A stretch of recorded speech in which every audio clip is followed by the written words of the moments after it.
October 12, 1944.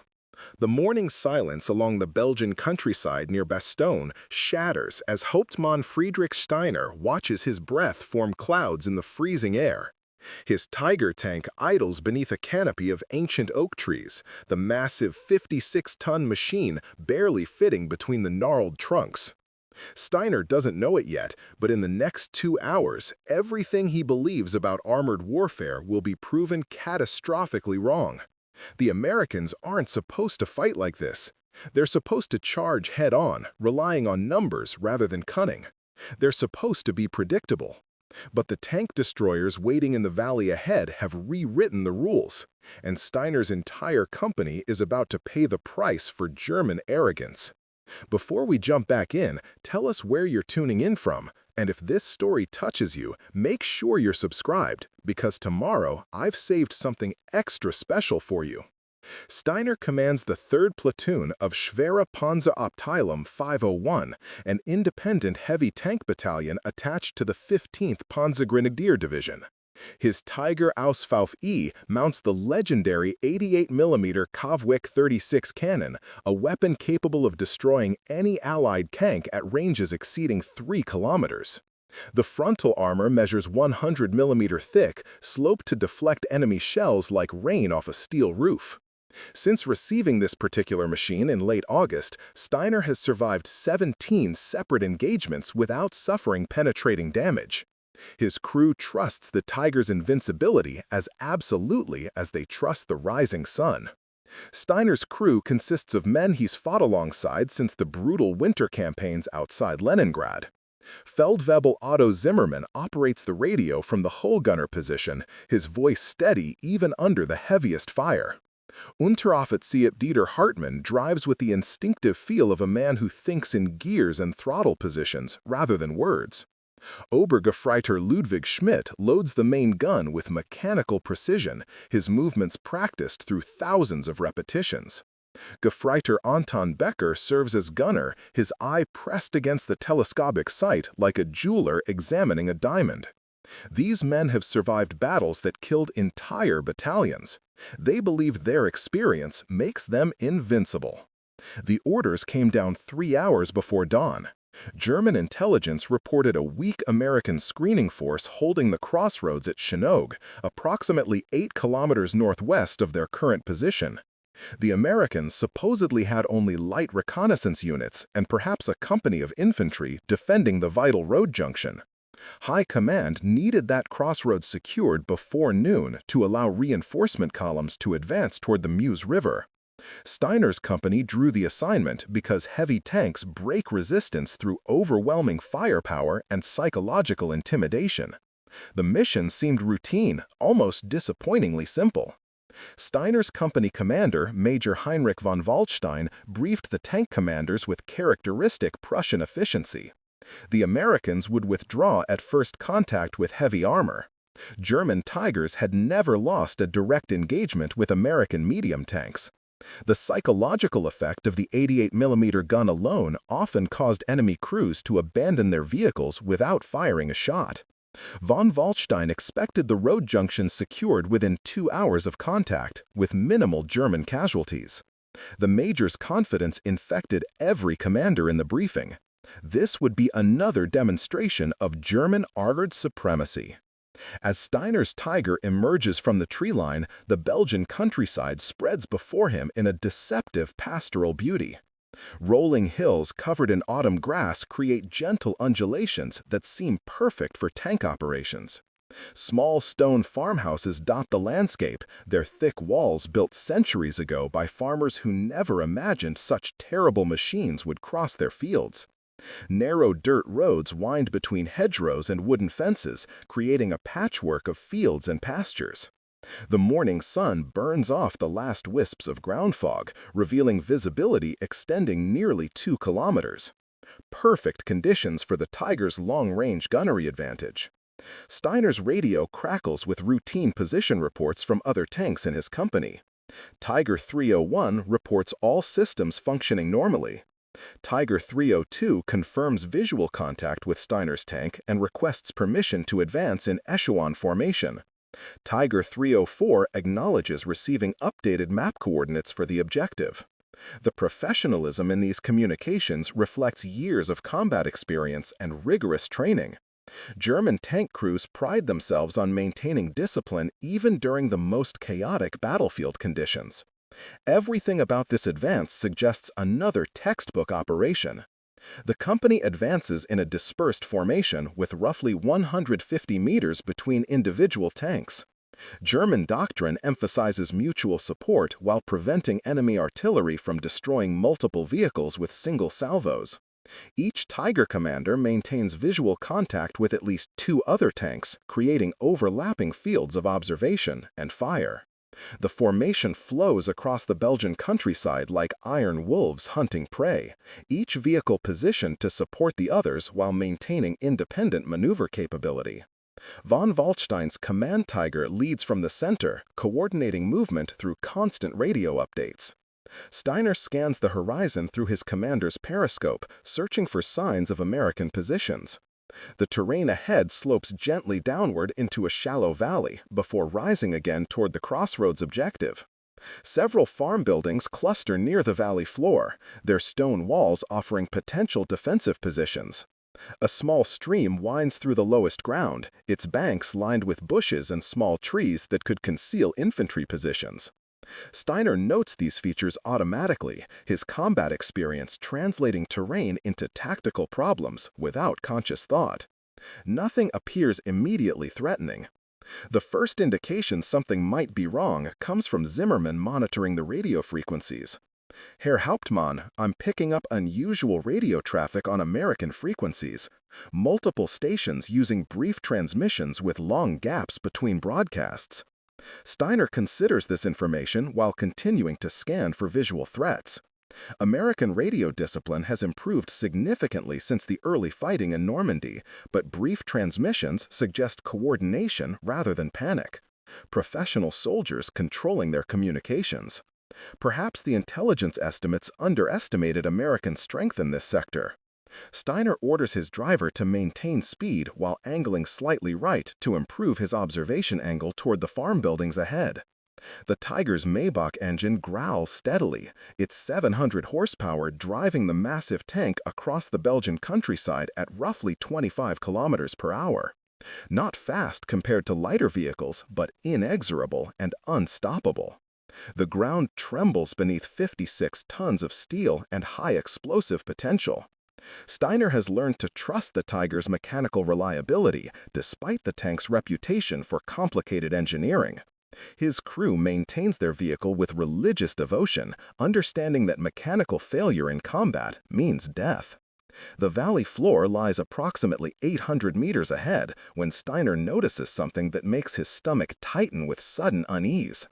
The farm buildings show no signs of recent occupation, no smoke from chimneys despite the cold morning air, no livestock visible in the surrounding fields, no civilian activity whatsoever. Belgian farmers typically remain with their property even during combat operations, reluctant to abandon homes their families occupied for generations. The complete absence of civilian presence suggests evacuation or forcible removal. Someone cleared this area deliberately and recently. Preparing and narrating this story took us a lot of time, so if you are enjoying it, subscribe to our channel. It means a lot to us. Now, back to the story. Steiner reaches for his throat microphone to report his observations to Major von Waldstein, but before he can speak, the world transforms into violence and chaos. A massive explosion erupts from the hillside to his left, approximately 600 meters distant. The distinctive crack of a high-velocity gun firing echoes across the valley a split second after Steiner sees the muzzle flash. The round screams past his Tiger with a sound like tearing canvas, missing by perhaps 10 meters. Steiner's combat instincts react before his conscious mind processes the threat. "Driver, halt! Gunner, traverse left! Enemy tank destroyer!" Becker swings the turret toward the muzzle flash, his hands moving with practiced efficiency. Steiner peers through his periscope trying to identify the American position, but sees nothing except a small puff of smoke dissipating on the hillside. The enemy vehicle fired from a concealed position and immediately displaced to avoid return fire. Professional tactics. Disciplined fire control. This isn't the hasty defense of surprise troops, but the calculated response of soldiers who knew exactly where German tanks would advance. Another gun fires from a completely different direction, this time from the right flank. The round impacts directly on Tiger 302, the distinctive clang of steel on steel ringing across the valley. Steiner watches in disbelief as the shell penetrates the Tiger's side armor, the weakest point on the otherwise impervious heavy tank. Flames erupt from Tiger 302's engine compartment within seconds. The crew begins emergency evacuation procedures, black smoke pouring from the stricken vehicle. One Tiger destroyed in the first 30 seconds of contact.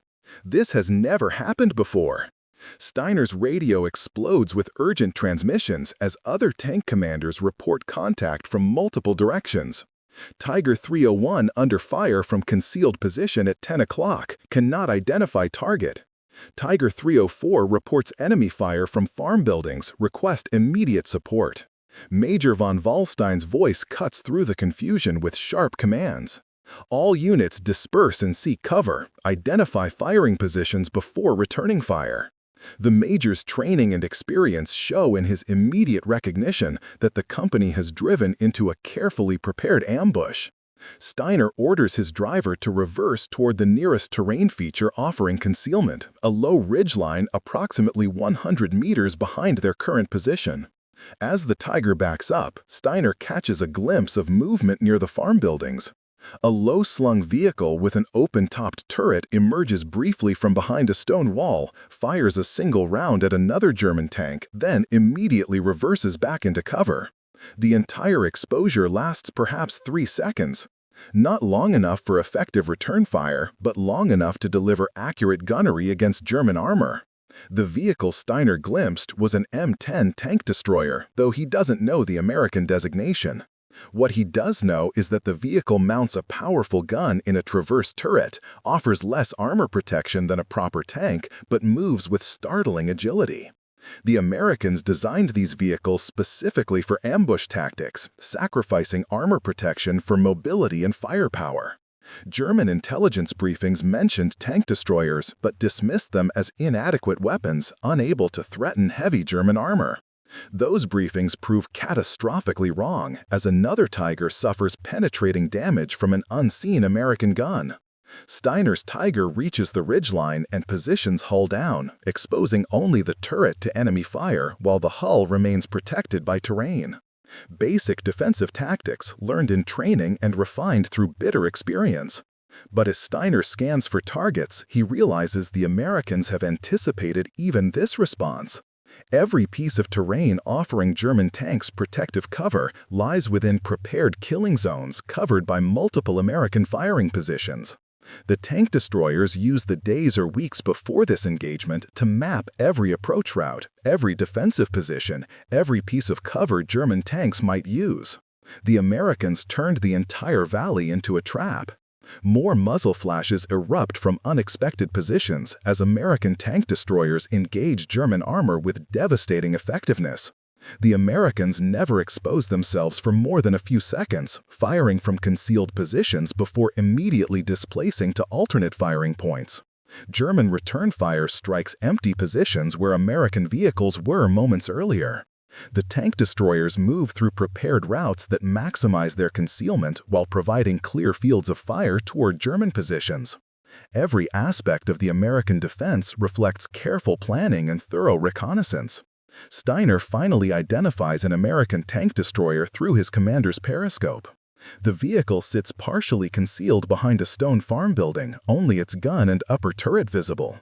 Range approximately 700 meters, within effective engagement distance for the Tiger's 88mm gun.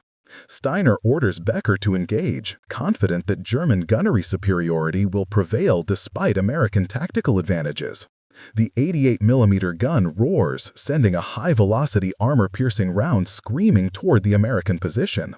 The shell impacts directly on the farm building's stone wall, creating an explosion of pulverized masonry and dust. But when the debris clears, Steiner sees the American tank destroyer withdrawing unharmed.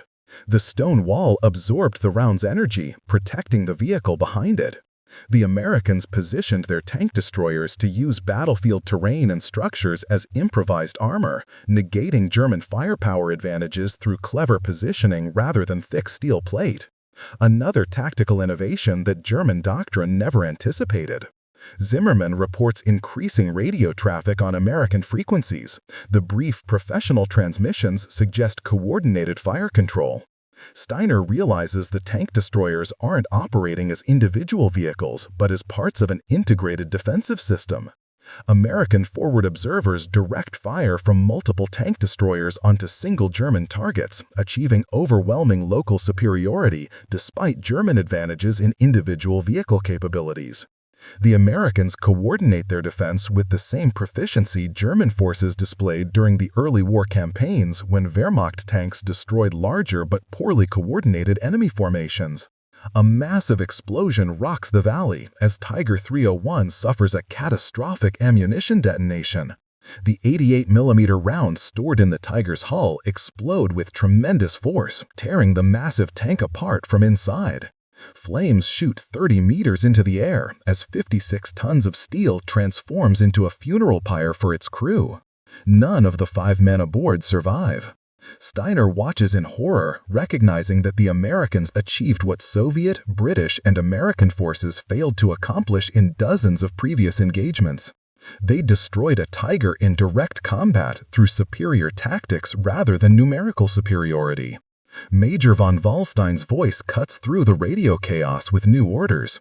All units withdraw to Rally Point Bravo, execute immediate displacement under covering fire. The Major's decision to retreat rather than press the attack represents a stunning reversal of German tactical doctrine. German commanders built their reputations on aggressive action and decisive offensive operations. Withdrawal in the face of enemy fire violates every principle drilled into German officers during training. But von Waldstein recognizes that continuing the attack guarantees destruction of his entire company without achieving any tactical objectives. Steiner orders his driver to reverse away from the ridgeline while his gunner provides covering fire towards suspected American positions. But as the Tiger begins moving, an American tank destroyer emerges from a concealed position less than 400 meters away. The American vehicle appears from behind terrain that Steiner's crew never identified as potential cover for enemy armor. The tank destroyer's commander apparently waited until German tanks committed to withdrawal before revealing his position, timing his attack to catch German armor during its most vulnerable moment. The American gun fires with the distinctive crack of high-velocity kinetic energy. The round impacts Steiner's Tiger on the turret ring, the joint between turret and hull that represents one of the tank's few vulnerable points from frontal aspects. The shell doesn't penetrate completely, but the impact jams the turret traverse mechanism. Steiner's Tiger can no longer rotate its main gun, transforming the mobile fortress into a static pillbox. Without turret traverse, the tank cannot engage targets except by rotating the entire hull, a slow and vulnerable process that exposes the vehicle's weaker side armor. Schmidt reports hydraulic fluid spraying inside the turret compartment, the damaged traverse mechanism bleeding its operating pressure. Becker attempts manual traverse but finds the mechanism completely jammed by the American shell's impact. Steiner realizes his Tiger has been effectively disabled without suffering complete destruction. The Americans targeted specific vulnerable points rather than attempting to penetrate the Tiger's thick frontal armor. This suggests detailed intelligence about German tank weaknesses combined with training specifically designed to exploit those vulnerabilities. Another American tank destroyer fires from yet another unexpected position, this round striking Tiger 304 from the rear quarter. German tankers call the rear armor the death angle, where even American 75mm guns can penetrate with relative ease. Tiger 304's engine compartment erupts in flames as the shell penetrates and ignites fuel lines. The crew evacuates through the cupola and side hatches, abandoning their burning vehicle while seeking cover in the surrounding terrain. 4 Tigers destroyed or disabled in less than 15 minutes of combat. An unprecedented disaster for German heavy tank forces. Steiner orders his crew to abandon their disabled Tiger and seek shelter in a nearby drainage ditch. As they evacuate, Steiner takes one final look at the battlefield and realizes the full scope of American tactical superiority.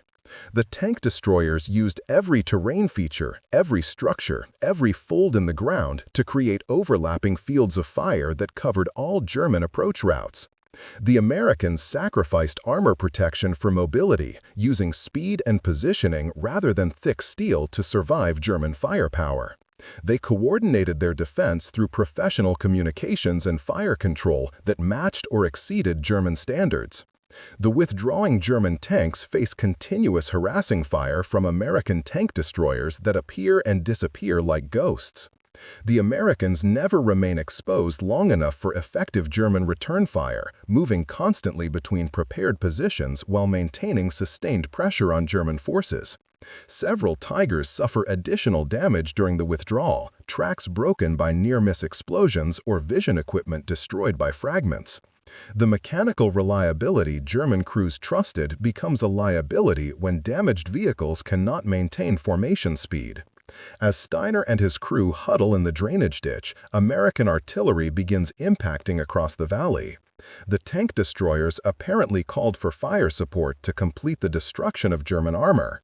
The artillery demonstrates the same precision as the tank destroyer gunnery, shells impacting carefully calculated patterns that maximize coverage while avoiding American positions. The coordination between American tank destroyers and artillery reflects integrated combined arms doctrine that German forces pioneered but Americans perfected through superior communications and training. Steiner watches his company disintegrate under sustained American fire. Major von Waldstein's command Tiger takes multiple hits while attempting to coordinate the withdrawal, finally suffering a mobility kill that leaves the massive vehicle immobilized in the middle of the killing zone. The Major and his crew evacuate and begin moving on foot toward German lines, abandoning millions of Reichsmarks worth of advanced military technology to American salvage teams. The psychological impact of this defeat extends far beyond material losses. German tankers believed Tigers invincible. That belief dies in the Belgian Valley, along with dozens of German tank crewmen. The American tank destroyers don't pursue the withdrawing German forces, instead maintaining their defensive positions and continuing to engage targets of opportunity. This disciplined fire control prevents German forces from rallying and counterattacking while the Americans remain vulnerable. The tank destroyer commanders understand that their tactical advantage depends on prepared positions and coordinated fields of fire. Advancing beyond their prepared defensive network would sacrifice those advantages and expose them to German tactical expertise in mobile warfare. Steiner's combat experience tells him the battle is lost beyond any possibility of recovery.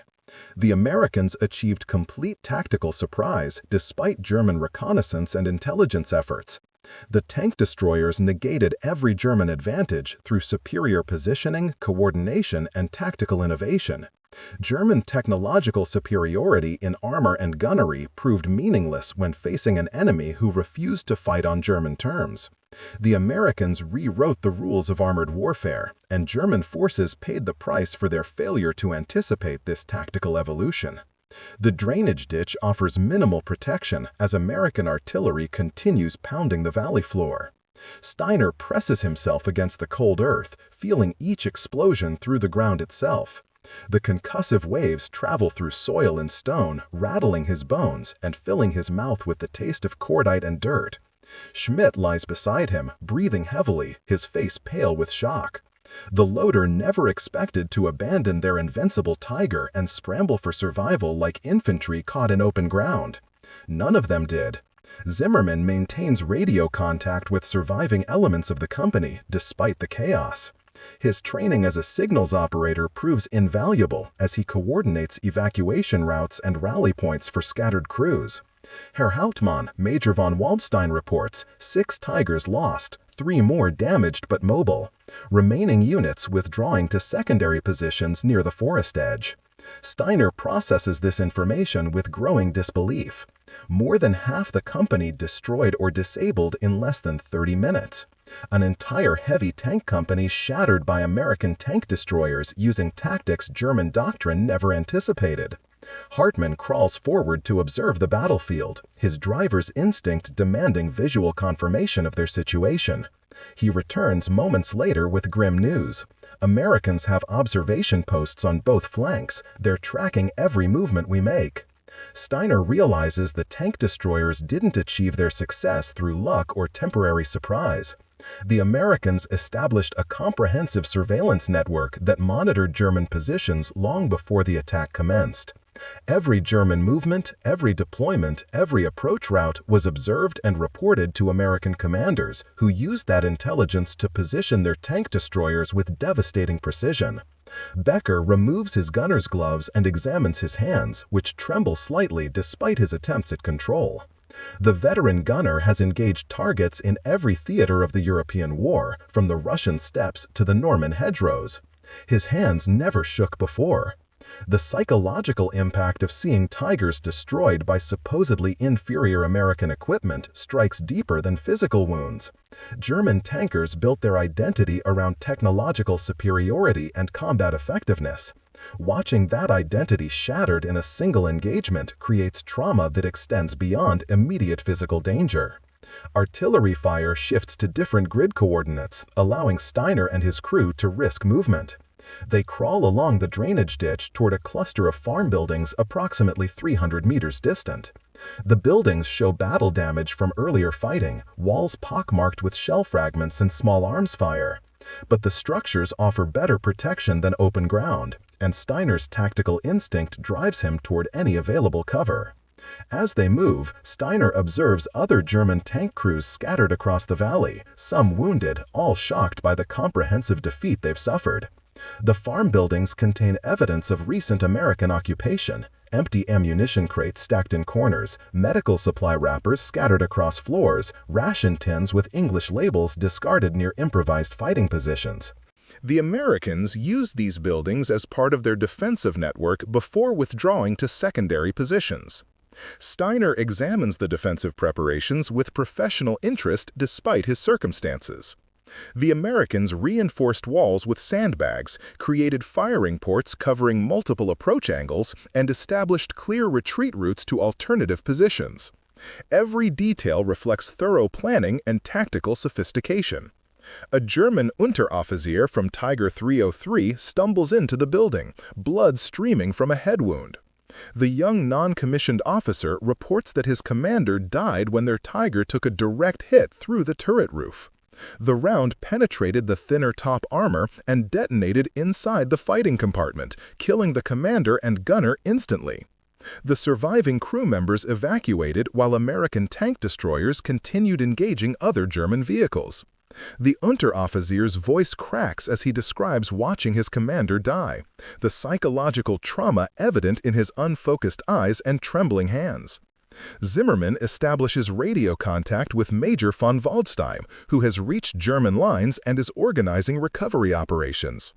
The Major orders all surviving personnel to withdraw under cover of smoke screens being laid by German mortar teams. Artillery support will provide covering fire to suppress American observers while German forces evacuate the killing zone.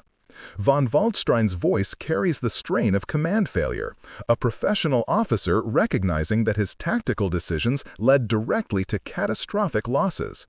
The Major will face questions from higher headquarters about how an entire heavy tank company suffered such devastating casualties against supposedly inferior American forces. Steiner leads his crew and the wounded Unteroffizier toward German lines, moving between terrain features to minimize exposure.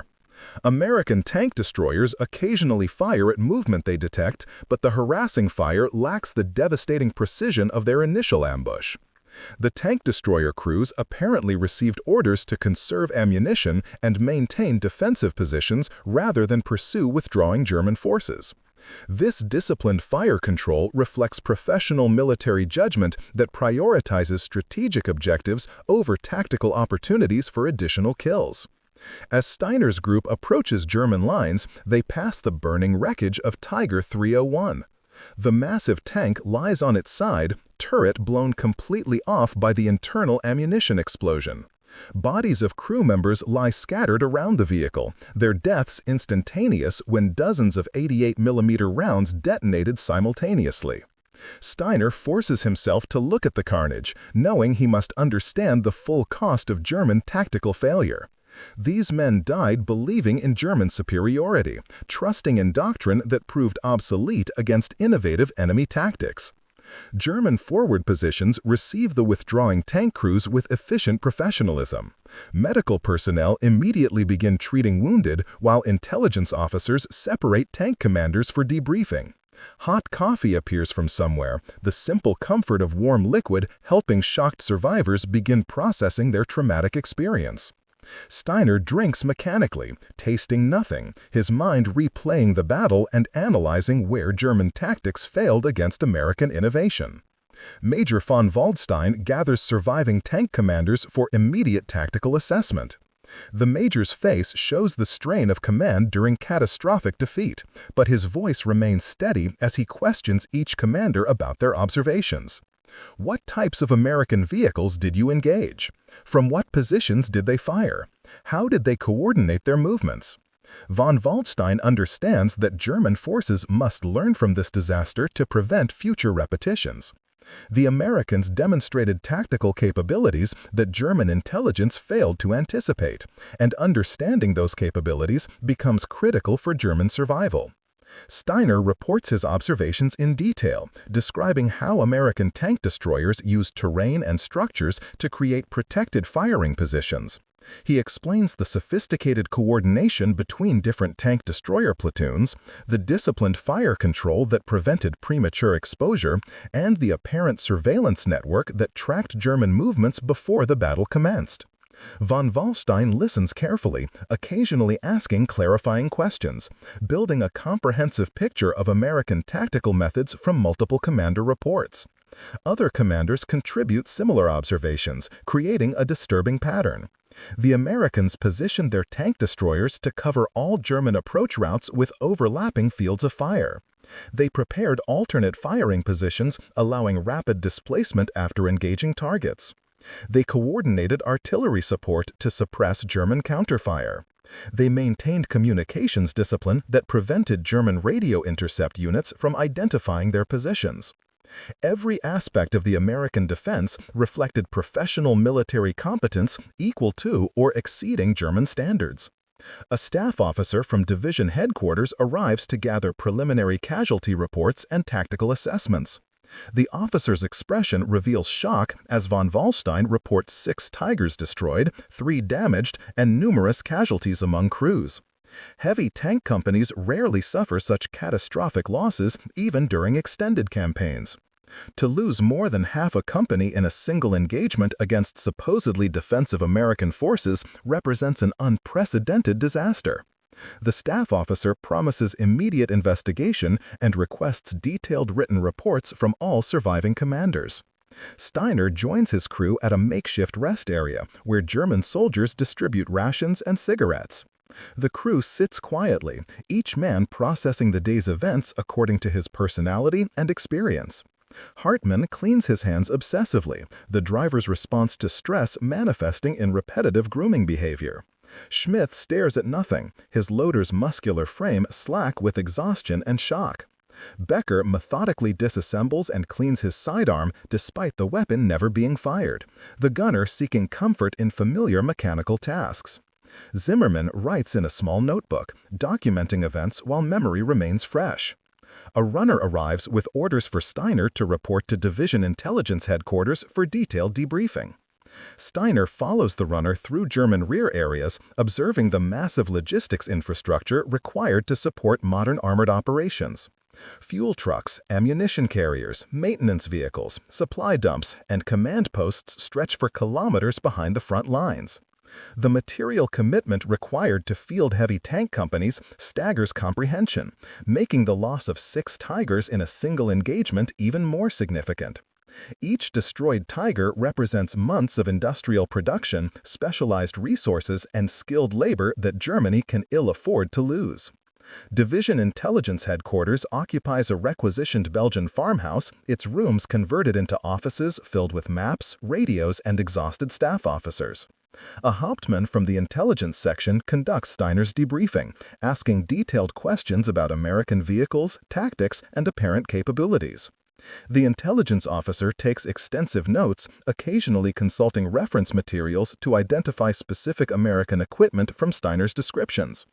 The debriefing lasts nearly 2 hours, as the Hauptmann builds a comprehensive picture of American tank destroyer tactics. The intelligence officer shares disturbing information from other sources. American tank destroyer battalions receive specialized training focused specifically on ambush tactics and defensive operations. The vehicles sacrifice armor protection for mobility and firepower, making them unsuitable for offensive operations but devastatingly effective in prepared defensive positions. American doctrine emphasizes using tank destroyers as mobile anti-tank reserves that respond to German armored thrusts rather than accompanying infantry attacks. The Americans designed an entire weapons system and tactical doctrine specifically to counter German armored superiority. Even more concerning, the intelligence officer explains that American tank destroyer crews receive extensive training on German tank vulnerabilities. American instructors use captured German vehicles to teach gunners where to aim for maximum effect. Turret rings, commander cupolas, track assemblies, engine decks, and ammunition storage locations are all mapped and cataloged for tank destroyer crews. The Americans approach anti-tank warfare with scientific precision, analyzing German equipment like engineers studying mechanical problems rather than soldiers facing combat opponents. The intelligence officer asks Steiner's assessment of American tactical proficiency. Steiner chooses his words carefully, aware that honest evaluation might contradict official propaganda about American military incompetence. The Americans displayed tactical sophistication equal to German standards. Their coordination exceeded what I've observed in many German units. They used terrain intelligently and demonstrated disciplined fire control. Most significantly, they anticipated our tactics and prepared specifically to counter our advantages. The Hauptmann nods grimly, confirming that other commanders reported similar assessments. Division intelligence now recognizes that American forces evolved significantly since the early fighting in North Africa and Italy. The soldiers facing German forces in late 1944 bear little resemblance to the inexperienced troops who stumbled through their first engagements 2 years earlier. American training, doctrine, and tactical execution improved dramatically through hard-won experience and systematic analysis of combat results. The Americans learned from their mistakes, while German forces remained overconfident in tactics that brought victory during earlier campaigns. Steiner returns to his crew as evening falls across the Belgian countryside. German forces established defensive positions expecting American counterattacks that never materialize. The tank destroyers apparently received orders to maintain their defensive positions rather than exploit their tactical success. This restraint reflects American strategic thinking that prioritizes sustainable operations over opportunistic gains. The Americans understand that tank destroyers excel in defensive operations but become vulnerable during offensive advances. Rather than risking their successful ambush force in uncertain pursuit operations, American commanders preserve their combat power for future defensive battles. Night brings relative quiet to the front lines, punctuated by occasional artillery exchanges and patrol contacts. Steiner finds sleep impossible despite physical exhaustion. His mind replays the battle repeatedly, analyzing decisions and identifying where German tactics failed. The fundamental problem wasn't individual errors, but systematic failure to anticipate American tactical innovation. German doctrine assumed American forces would fight conventionally, accepting battle on German terms. The tank destroyers refused those terms, creating new tactical paradigms that exploited German assumptions and negated German advantages. Zimmermann maintains radio watch through the night, monitoring American frequencies for intelligence about enemy dispositions and intentions. The radio operator reports that American communication security improved dramatically compared to earlier in the war. Brief transmissions using code words and map coordinates prevent German intelligence from developing detailed pictures of American positions and plans. The Americans learned that German radio intercept capabilities provided critical tactical intelligence, and they adapted their procedures accordingly. Another example of American forces systematically identifying and correcting vulnerabilities. Morning brings new orders as German high command responds to the previous day's disaster. Heavy tank companies across the sector receive instructions to avoid engaging American tank destroyers in prepared defensive positions. German forces will conduct reconnaissance in force to identify American strongpoints, then bypass those positions rather than accepting battle on American terms. The new doctrine represents fundamental revision of German tactical thinking, acknowledging that American forces developed capabilities that negate traditional German advantages in direct combat. Major von Waldstein briefs his surviving commanders on the new operational guidance. The Major's presentation reflects the difficult transition German officers face as they adapt to changing tactical realities. We can no longer assume technological superiority guarantees tactical success. The Americans developed specific weapons and tactics designed to counter our advantages. We must recognize these capabilities and adapt our operations accordingly. Our previous confidence in aggressive frontal attacks has proven costly against prepared American defenses. Steiner recognizes the broader implications of von Waldstein's briefing. German tactical doctrine built on aggressive offensive action and rapid decisive engagement no longer functions against American forces that refuse to accept battle on German terms. The Americans studied German tactics, identified vulnerabilities, and developed specific countermeasures. Tank destroyers represent only one element of comprehensive American anti-armor capabilities that include improved artillery tactics, air support coordination, and infantry anti-tank weapons. German forces face systematic American military effectiveness rather than isolated tactical innovations.